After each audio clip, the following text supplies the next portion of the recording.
It's Timothy Green's first day at school. What's in there? He's about to fall over. Anything he might need. There's a box of tissues on the bottom and some Band-Aids. There's a whole first aid kit, actually. Mom, I can handle it from here. You don't have to be perfect Have a great day. That's too much pressure. Have the day you have. to be a perfect parent. There are two people in the world who want you more than anything. They'll make some mistakes, but they will love you more than you can ever imagine. There are thousands of children in foster care who will take you just as you are.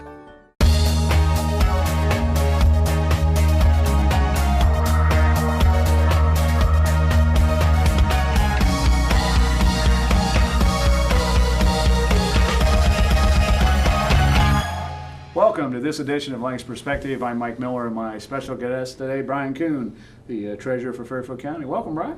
Thanks, Mike. Good to see you. Mike. Been a long time. It has. Thanks for having me on today. I see you down at Burn Union functions every once in a while. I do. That's my old stomping grounds, and make it down there for a basketball game every now and then. Enjoy stopping in, and it's interesting.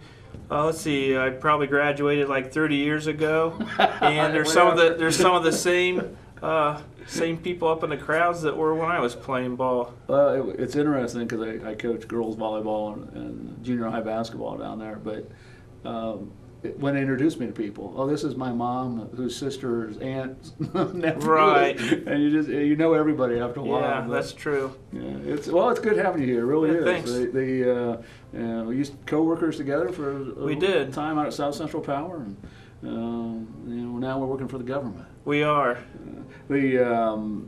One of the things, let's talk a little about Brian Kuhn first. Okay, sure. I mean, graduate of Burn Union. I and, did. Graduate of The Ohio University. The Ohio University, yes, I believe it was established before The Ohio State University. I think maybe 1804 or something around that time. Harvard on the hockey. Yeah, that's what I've heard. Yep, absolutely. My certificate doesn't say that; it just says Ohio University. But yeah, you're right, Mike. I actually attended the Lancaster campus for a couple years, and then I went down to Athens for my final 2 years, and got my first job out of college was with a local business, and they're still in town today, just a different name, but it was Jones Kokenauer and Company. Yep. And worked with them for a while. Got my feet wet, so to speak, in accounting, and I've been in accounting, ever since. Started my own firm about 11 years ago, and so I do that now, still with taxes, and we do some payroll for companies, and the Fairfield County Treasurer as well. I've been doing that for a little over 3 years now. What made you decide to do politics? I mean, what? It's interesting. I was appointed by the mayor as interim city treasurer probably 10 years ago. It's been a while, and got a little taste of politics there. Ran for city council. The first time I think I missed the cut by about 40 votes or so. I ran at large, and then the second time I ran, I was elected. So I was on city council, and then when the current treasurer, John Slater, he ran and won the auditor's position. He moved into that, and the treasurer's position came open, and I ran for that among the central committee and was appointed by them, like I said, a little over 3 years ago. So been doing that, and really enjoy the treasurer's office, working with the people in that office, the staff, as well as the other elected officials and their staff as well. Talk a little bit about the office. How many people do you have on staff? Right now, we currently have 8 staff that are full-time, and this time of the year that's coming up, we call it the first half collection time. The property tax bills will be going out here shortly, and we usually bring on somebody like just part-time in our office to help with the phone calls and the window for people coming in, Right. paying their taxes. And we also have a drive-through that we'll talk about maybe later on, where I have a person that staffs that as well, just part-time. Right. And they'll start like this time of the year, and then they'll wrap up a few days after our collection ends, because after that, then it's kind of like Christmas. You know, you gear up and you do all the shopping and everything, and then the day after, it's like we're all finished. And that's kind of how it is. The first half collection, all this anticipation and people coming in, and then after the due date, it's like, you know, the crickets in the field. So. I've never quite heard taxes related to Christmas, but there's a lot of giving. There's giving of CPA. presents, and then there's giving of tax dollars. I completely understand. Yes. And people talk about, because taxes will go out the end of January, basically. Yeah. Okay. It should be like around January 24th, 25th is when they typically go out. And you know, they're divided into two halves, obviously. People always ask, I don't have cash, how do I pay for, I mean, are there different methods people can pay for their taxes? Yeah, there are a few different ways. The methods that they can first get the money to us, they can mail their payments in the envelope that's provided with their tax bill. They can visit our office, which is basically at the corner of Main and High Street. I believe the address is 210 East Main. The big sandstone building. Our office is on the second floor, and they can come in and pay it personally. Let's see, they can also pay online, so if it's the day before they're due and you're going to be out of town, or maybe you're out of town as it is, you can go on the internet. And I don't know the exact address, but if you would search on Treasure, Fairfield County, you could get to our website and work your way through and pay it online. And when you pay online, there's two different options, and this kind of goes into your question. You can pay it with a credit card, but when you pay with the credit card, there's a 3% charge that the third party, the credit card company charges, not the county. We don't receive any revenue from that. It's strictly just the tax dollars. Or you can do what's called an e-check.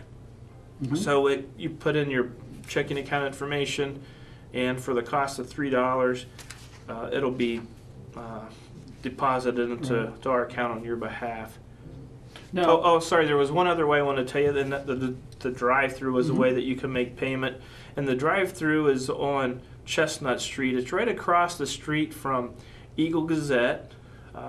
And it used to be where Job and Family Services, I believe, collected child support payments. So normally that's currently a county-owned building, and it sits empty like all the time, really, except for 2 times of the year. And we use that. That's where we staff it with one person from like 9 a.m. till 4 p.m. People can make their payments there. They're starting, I think it's like February 9th. I forget the exact date, but through the end of the month, and that's when the tax bills are due this year, February 27th. So they can go through there and pay it cash, or excuse me, with check.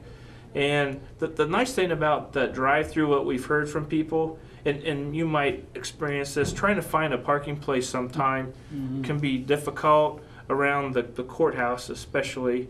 And so this way you could be on your lunch hour and swing through, drop off your payment. And if it's after hours, there's a drop box there that you can drop your payment. You know, it's very secure, and we check that daily during the collection period. So, you know, if it's Saturday or Sunday, it's 11 o'clock at night or in the morning, just go through. You have to get out of your car actually to drop it, but it's well marked and well lit. So if it's nighttime, you know, hopefully there's no safety issues that you have to worry about. Do you ever have extended hours when it gets towards the end? People always rushing around, and because the treasurer's office is 8 to 4 and the drive-thru is 9 to 4. But do you ever like stay until 6 o'clock or anything to help? No, we typically haven't. There was a last year we stayed open until 5:30. We did that one time, and it seemed like there wasn't as many people coming in from 4 to 5:30 or 5, whatever the time was. So this year I decided not to do that, just kind of to save, money for taxpayers' money, basically to keep it 8 to 4. And people always talk about that. Gee, if I don't get my taxes paid for by the due date, well, you know, what's going to happen, and just talk a little bit about the consequences of that. Yeah, well, and we run into this, quite a bit where you can't make the payment by the due date. The best thing I would say to the taxpayers is to come in and talk to us about it. And whether you're delinquent for years or if this is going to be the first time you're going to be late, honestly, if you come in and talk with us, we'll help you. We'll set up a payment plan or something. But there is a penalty, and it's through the Ohio Revised Code. In governmental circles, it's ORC is what we go by, the Ohio Revised Code. So the ORC basically sets the rules for all the different elected offices, and the treasurer's office is no different. And it's a 5% penalty if you're late, within the first 10 days, I believe, and then it's 10% after that. Now, and that's automatic. We can't do anything about it. Right. And I think it's important for people to understand, because people say, "Oh, I can go to Licking County and pay it, or I can do this." That's not true. Correct. It's ORC is what ORC says. Yeah, it's the whole county is governed. The whole state, is governed by that. So, although I've been at treasurers' conferences and they say, this is the rule from the Ohio Revised Code. There's 88 counties, there are 88 different ways of interpreting, and that could be the case, but that's pretty hard to take that any differently than if you're late, then this is the percent of penalty that you're going to pay. If somebody pays before time, I mean, I'm sure people wait till the last minute to pay their taxes, but if they pay ahead of time, is there any discount or anything? No, and we've been asked that before. If you pay ahead of time, for example, we have a lot of people come in like the last week of the year, like before December 31st or on December 31st, and they want to pay their real estate taxes for the following year, because they get potentially can have a tax break on the federal tax return. They pay what's called itemized deductions on Schedule A of their federal tax return. There's a place for real estate taxes that you pay. I mean, it says real estate taxes, along with other taxes and mortgage interest, etc. But we'll have people pay ahead of time. So that just goes into a fund. It's basically called a prepaid fund. So that sits there until we're ready to start proceeding with the tax bills, and then we apply those payments that we received ahead of time against the tax due balance. And so typically we'll reduce it to zero, or they might owe a little more, or have a little bit overpaid, because in December we're not certain what the tax dollar amount is going to be, just because we haven't gotten everything from the state early enough to know exactly what the rates are because of levies passing or what have you. So we can give them an estimate, and it'll be really close. Now, if there is a penalty, can that be removed at all? Or? Yeah, sometimes it can, Mike, and that's a good question for anybody. Any of your audience out there that might be late. As you and I both know, you can try to save for an expense you're going to have come up, but then maybe the car needs new tires or brakes, or the kids need braces, or something comes up. You just never know. So if you can make it, but you're just late, there's a form that you can fill out, and you can get this form from the treasurer's office. You just tell them that you want to try to appeal, or basically have your penalty forgiven, and that comes to me first. It comes to the treasurer, and then basically I look up your account history. So if you haven't been delinquent in the last 3 years, then I can waive that penalty for you. There's a couple other instances, but that's usually the one that qualifies it.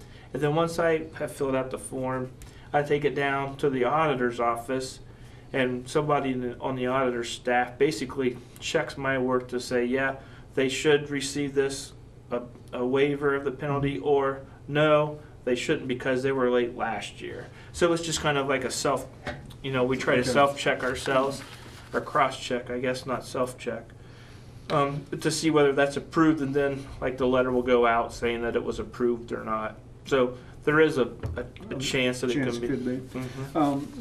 People have asked me, well, can you make monthly payments? Can you, I guess escrow might be the easiest thing to talk about. Yeah. Payments or penalties for that if you don't make the payment? Talk a little bit about that plan. Yeah, I'm glad you brought that up, Mike, because a few years ago, when I think I was in office for about a year, maybe less, I heard about a lot of other counties offering this escrow program. So I did some research. I went to their websites, checked it out. And what the escrow program basically allows you to do is, instead of making 2 payments or a payment twice a year, and it can be a lot. It can be significant. If your total taxes for the year are $6,000, then you got to come up with $3,000 twice a year. That's tough. Yeah, it's tough to do. But if you can break that down to like $500 a month to equal to $6,000 over 12 months, it's more affordable. And now, do you guys, once it's in escrow, do you make automatic deductions from people, or do they have to pay it every month, or payroll deduction, I guess? Yeah. There's 2 ways that they can do it. When we first rolled the escrow payment plan out, you would sign up, and the sign up process is still the same. You can go online to our website, and there's a form there that you fill out that says it's basically like a contract that you agree to contract with the treasurer's office to pay so much each month or whatever the case may be, and then we'll send out coupon vouchers basically. So if you're signed up and you're going to handwrite a check to us, you'll get a pack of coupons basically. It'll tell you how much to pay and when to send it in and the address to mail it in, so you can do it that way. Or we just added, I believe it was in 2013, the option to have it taken out of your checking account automatically. Right. At first we did checking or savings, but there was some manual work we had to do if it was savings for the program, and it just took a lot of time to do for staff to take care of, and there was a risk of error then. So it's checking account only, but still you have that option. And some of the retired people that go south for the winter really like that, because you don't have to worry about it. You can be in Florida for 6 months, and your taxes are going to be taken out. And to take that one step further, because we have to estimate what that is if we're doing it now. For the first, actually we would do it in September for the first half. So you'd pay September, October, November, December, January I think would be the last payment. But anyway, we're estimating at that time. So if you're underpaid, your last tax bill that you get, you might have like a balance due, maybe like $25.62, or if you're overpaid, then that just goes towards your next. Towards the next time. Yeah. Okay. So we've had really great response from that. I think the last time I checked, I'm trying to remember, if we have like almost $500,000 that we collect monthly from all the people. Percentage of people that do that? Oh gosh, 30, 50? We have about probably 2,500 people to 3,000, and we send out like 70,000 parcels. So I guess it would be a smaller percentage, but we're thrilled that that people want to do that, and I can't tell you how many times people have like talked to me if I'm, if they know I'm the treasurer, and at church or in the grocery store. Does that bother you? No. People come up and say, "I got to pay my taxes. I just saw Brian Kuhn." No, it's. But they would tell me how much they appreciated that we have that option, and you think of people that are on the fixed income, Social Security or whatever. It's just so much easier to pay like the $100 a month or whatever. Yeah. And it's funny, you mentioned about the tax bill. So they'll go out, like I said, towards the end of this month, and I guarantee you at church on the way out, I'll have several people say, "I told you to take me off your mailing list. I got a love letter from you," or whatever. So no matter where I go for a couple of weeks, I hear that, but that's fine. If people are interested in signing up, when should they? It's probably too late now because first half taxes are coming out. Correct. Yeah. So they actually would want to sign up now. Fill out the paperwork, send it in to us so we can get them like on the list basically, and then we'll mail them coupons for the second half, which that tax will be due like the end of July. So those coupons will probably go out the beginning of March. So they would have a payment like March, April, May, June, and possibly July. So like they'll be making 5 payments. Because the longer you wait, the higher that, if you take $1,000 divided by 5 months is a lot less than $1,000 divided by 3. So if you get signed up now, it's easy. You can call into the treasurer's office or go onto the website, or if you come in. And what's the treasurer's office number? 652-7220. Okay. Actually, there's several different numbers, but okay. If someone signs up, are they signed up forever then, or do they have to keep signing up every year? Yeah, once they're signed up, they're basically signed up forever until they tell us. Okay. Until they see you at church and say, "Yeah, take me off your list." And yeah, don't do that because I'll probably forget. Or actually, like cell phones, everybody kind of has one. They're like little computers. So if I see people out and they ask me a treasurer's question, I have to put it in my phone to do it, like email myself or something, so I don't forget, because I'd hate to do that. One of the I was going to say, you mentioned the escrow payments. If you're paying the payments, you've got a coupon or 5 coupons, and something comes up like Christmas or graduation or wedding, and there's 2 months you can't make a payment, then that's okay. There's no penalty because you're prepaying. Right. Okay. So if you pay, great. If you don't, that's fine. You'll just, unfortunately, you owe a larger amount when your tax bill's due. But there's no penalty at all. You sign up, you make one payment, you're like, I don't really want to do this. Then, let us know and we'll take you off the list. So for people out there that are afraid they can't make it every month, that's okay. If just send it in when you can, or if you can't send, say it's 150.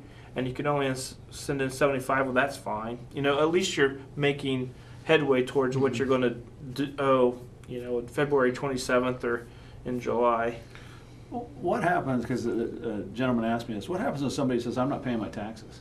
I'm not paying them. I don't care what what Brian Kuhn does, or if they, is there a tax collector, or what? Is that your service too, or what? How does if somebody just says I'm not paying my taxes? Yeah, and sometimes we get that, unfortunately, and the tax money that we collect is, I don't know that the public actually knows where their money goes to, when we collect the money, and each school district they live or each township they live in, it varies, but. Part of it, the largest part actually goes to the school district or school. So if you live in Lancaster and you're paying, your house is in Lancaster, you pay your real estate tax. So probably like $72 out of $100 is going to go towards the school system or school, okay? And then I'll just keep Lancaster, we'll keep talking about that. So you'll pay there's Fairfield County historical parks, so you'll pay towards that. There's the Fairfield County District Library. You pay for that. The city gets a small amount, which may be like $5 out of 100. The county gets maybe like $3 out of 100. Is there a breakdown? Can people go to on the website? Is there like a pie chart? I think on their tax bill actually it lists. You have to. It's like in the middle of the tax bill, but. There is a place where it breaks it down so you can see where your money goes, because some people might think, and I probably thought this before I was a treasurer, that the counties, I'm writing this to the county, so they're getting it all. Well, they're just getting like $5, and it's just the treasurer's responsibility, again under the Ohio Revised Code, that we're like the collection device for the county, the city. Basically the bank for the county. Yeah, really, we are. And if you live out in Amanda, then maybe you have a volunteer fire department that the voters agreed to, they passed a levy, the county bridges and roads, it's, so it really gets spread. Your $100 goes a lot of different places. And once we collect, the treasurer's office collects all that, say the due date's February 27th. and it might be another 3 weeks or so before we have everything posted, and we like balance everything out. We make sure everything's good. So when we believe our number is good, then we basically kind of hand everything off to the auditors. Okay. And then the auditors, they what we call like certify it. They Right. look through and check this and check that, and like, okay, everything, the auditor's office and the treasurer's office, we agree on what that is, and then they'll do the disbursements to whoever gets them. Okay, we just got a few minutes Excuse left. me. What happens if Joe homeowner says, I don't agree with this, my property is not worth it? Yeah. And again, we just got a few minutes left, but what happens? What can they do? Okay, so that's a good point, especially in 2013 was called the revaluation year. So every parcel in the county, there was an outside company that came in and basically appraised all the property. So everybody would have a new value now than what you had last year. So your taxes may go up, they may go down. But regardless, if people don't agree with the value of their property, you should go to the auditor's office, or you can go online to the auditor's website, and there's a form. The name eludes me right now. It's Complaint against the valuation of real property? that's exactly it. Complaint against the value of real property. So there's a form that you fill out, and it's important, Mike. That's due between January 1st and March 31st, and after that, it's like the cutoff. Okay. Then you have to wait till next year. Right. So you send that form in, and there's directions like that you need to follow. Be very certain or sure that you follow everything, because if the form's done incorrectly, then basically it gets kicked out, and you would have to refile, or you might miss the deadline. So it's easier just to call, right, and talk to somebody? Well, about it? you still have to go through this form, process. okay, You have to okay. get the form, and then what happens is the form comes back to the auditor, and then there's a board. It's called Board of Revision, and by statute, by the Ohio Revised Code, a commissioner sits on that board, the auditor sits on that board, and the treasurer sits on that board. So there's some of those disputes that we handle informally. It'll be the three of us sit down and somebody from the auditor's office, and we'll say, yeah, they've got enough evidence that they're right. We should change the value, or no. And then those letters go out to them.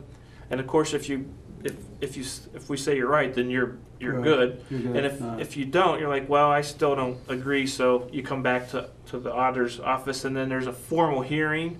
It's kind of like a quasi judicial board. So we have some authority to raise or lower the value, and so people come and there's not a long process, but it's a process where you communicate with the auditor's office. There's time set up where you come in and meet with the board, and we have hearings, and then we either say, yeah, you're right, or no, or somewhere in between. So there's a process. It's just call the auditor's office is the best thing to do to get it started. Well, Brian, we appreciate you coming in. Brian Kuhn, the Fairfield County Treasurer. Appreciate you coming and talking about taxes, which are going out 24th, 24th, 25th, yes, sometime Somewhere. in that range, yeah. Well, we do appreciate it very much. Well, I appreciate you having us on, and Glad you did. if anybody has questions, like you could go to our website and email. I believe all the emails come to me, and I'll direct them to the person most appropriate to handle that, or you can call into our office as well. Fantastic. All right, Appreciate well, it. thanks, Mike. Thank you. Good seeing you. Thanks for tuning in to this edition of Mike's Perspective. I'm Mike Miller, and remember, until we meet again, let's make a difference.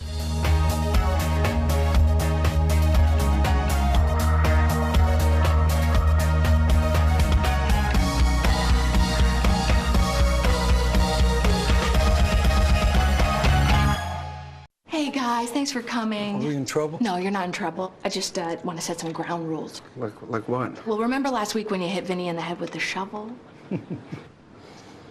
I do not recall that. Of course not. Well, it was pretty graphic. Too graphic for the kids. So I'm gonna have to block you. I got to make this up to you. This is Vinny's watch, and I want you to have it. You deserve it. No, thank you. That's really not necessary. No, come here.